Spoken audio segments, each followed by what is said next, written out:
നമസ്കാരം. 18ാം ലോക്സഭാ തെരഞ്ഞെടുപ്പിലേക്കുള്ള വോട്ടെടുപ്പ് അവസാനിച്ചപ്പോൾ വളരെയധികം ആത്മവിശ്വാസത്തിലാണ് ഇടതുപക്ഷ ജനാധിപത്യ മുന്നണി. LDF മുന്നോട്ട് വെച്ച മുദ്രാവാക്യങ്ങൾക്ക് അനുകൂലമായ വിധിയെഴുത്താണ് ഈ തെരഞ്ഞെടുപ്പിലുടനീളം ഉണ്ടായതെന്ന് LDF നേതാക്കൾ ആത്മവിശ്വാസം പ്രകടിപ്പിച്ചു.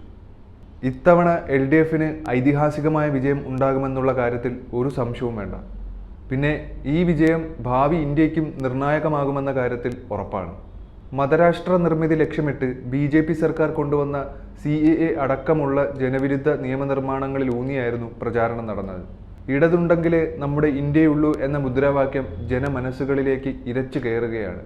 പാർലമെന്റിൽ ഇടതുപക്ഷ പ്രതിനിധികൾ കൂടുതലുണ്ടായിരുന്നെങ്കിലെന്ന് ജനം ആഗ്രഹിച്ച 5 വർഷമാണ് ഇപ്പോൾ കടന്നുപോയത്. ഇക്കാര്യം വസ്തുനിഷ്ഠമായി അവതരിപ്പിക്കാനും LDFന് കഴിഞ്ഞിട്ടുണ്ട്. മുഖ്യമന്ത്രി അടക്കമുള്ള നേതാക്കളുടെ പര്യടനങ്ങളിലെല്ലാം വൻ ജനാവലിയാണ് ഉണ്ടായിരുന്നത്. പ്രചാരണ രംഗത്തെ ആവേശം വോട്ടിംഗ് ദിനത്തിലും തുടർന്നു. ഒന്നാംഘട്ട പോളിംഗിന് ശേഷം പ്രധാനമന്ത്രി നടത്തിയ മുസ്ലിം വിരുദ്ധ പ്രസ്താവനകളെ ജനങ്ങൾക്ക് മുന്നിൽ തുറന്നു കാട്ടിയതും നിയമ പോരാട്ടത്തിന് ഇറങ്ങിയതും ഇടതുപക്ഷമാണ്. ഇത് തിരിച്ചറിഞ്ഞ പോളിംഗാണ് ന്യൂനപക്ഷ കേന്ദ്രങ്ങളിൽ കണ്ടത്.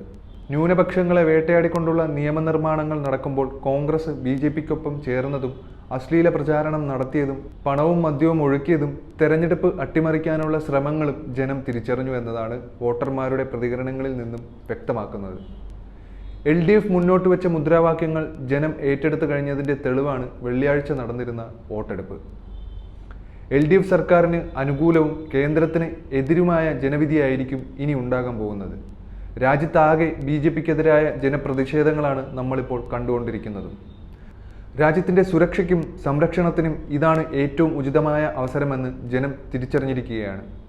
കേരളത്തിൽ ഇതിനു മുമ്പും BJPക്ക് ഒട്ടും തന്നെ സ്വീകാര്യത ഉണ്ടായിട്ടില്ല. വലിയ തോതിൽ പ്രചാരങ്ങളൊക്കെ BJP നടത്തുന്നുണ്ടെങ്കിലും ഒരു മണ്ഡലത്തിലും 2ാം സ്ഥാനം പോലും BJPക്കില്ല എന്നുള്ളതാണ് വാസ്തവം. കേരളത്തിനെതിരായി നിലപാടുകൾ സ്വീകരിച്ച BJPയും കോൺഗ്രസും എന്തായാലും അവരിപ്പോൾ ഒരുമിക്കുമെന്നുള്ളത് നമ്മൾ കാത്തിരുന്ന് കാണേണ്ടത് തന്നെയാണ്. BJPയും കേന്ദ്ര സർക്കാരും സ്വീകരിച്ച കേരള വിരുദ്ധ സമീപനത്തോടൊപ്പം 18 MPമാരും കോൺഗ്രസും UDFും ഒപ്പം നിന്നു. ഇതിനെതിരെ പ്രതികരിക്കാനുള്ള അവസരമെന്ന നിലയിലാണ് തെരഞ്ഞെടുപ്പിനെ കേരളത്തിലെ ജനങ്ങൾ നോക്കിക്കാണുന്നത്. ഇതിൻ്റെ ഭാഗമായി വലിയ തോതിലുള്ള സ്വീകാര്യതയാണ് എല്ലാ മണ്ഡലങ്ങളിലും LDF സ്ഥാനാർത്ഥികൾക്കുണ്ടായത്. LDF സ്ഥാനാർത്ഥികൾ മികച്ച വിജയം നേടുമെന്നതിൽ ഒരു സംശയവുമില്ല. ഇത്തവണ പാർലമെന്റിൽ കേരളത്തിൻ്റെ ശബ്ദം ഉയർത്താൻ ഇടതുപക്ഷ MPമാരുടെ ഒരു നിറ സാന്നിധ്യം തന്നെ ഉണ്ടാകും.